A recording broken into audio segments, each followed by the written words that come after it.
Doctor, যেমনটি বলছিলাম যে বর্তমান বিশ্বে ক্রমশই হৃদরোগীদের সংখ্যা বেড়ে চলছে। আমাদের বাংলাদেশেও এই সংখ্যা অনেক বেশি। সেক্ষেত্রে আসলে এই রোগীর সংখ্যা বৃদ্ধির পেছনে কি কারণগুলো রয়েছে? প্রথম কথা হলো, বাংলাদেশ সহ সম্পূর্ণ দক্ষিণ পূর্ব এশিয়াতে হৃদরোগে আক্রান্ত এবং আক্রান্ত হয়ে মৃত্যুর পরিমাণটা কিন্তু একটা বিশাল জটিল আকার ধারণ করেছে।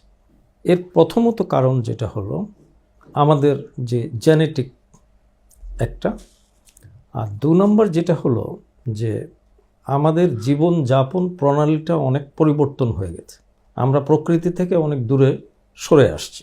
বিশেষ করে এই আরবানাইজেশন, যে গ্রাম থেকে প্রতিদিন বেশিরভাগ মানুষ শহরে চলে আসছে, এবং এই শহরের জীবন এবং এর যে স্ট্রেস, সোজা কথায় যে জীবনযাপন প্রণালী, যেটা সুস্থ জীবনযাপন প্রণালীর থেকে আমরা অনেক দূরে সরে গেছি। দ্বিতীয় হলো খাদ্যাভ্যাস। যেমন গ্রামে একজন লোক স্বাভাবিকভাবে সে ক্ষেত থেকে তার ফসল তোলে, সে পুকুর থেকে মাছ ধরে, তাকে হাটে যেতে হলে প্রচুর হাঁটতে হয়, কিন্তু শহরের জীবনে এই জিনিসগুলি নাই। এখন দেখেন, এখান থেকে ওখানে যাইতে হলেও মোটরসাইকেল ব্যবহার করে বা রিক্সা ব্যবহার করে, সিএনজি ব্যবহার করে, আর যাদের গাড়ি আছে তাদের তো কথাই নেই। কাজেই কায়িক পরিশ্রমটা অনেকটাই কমে যাচ্ছে।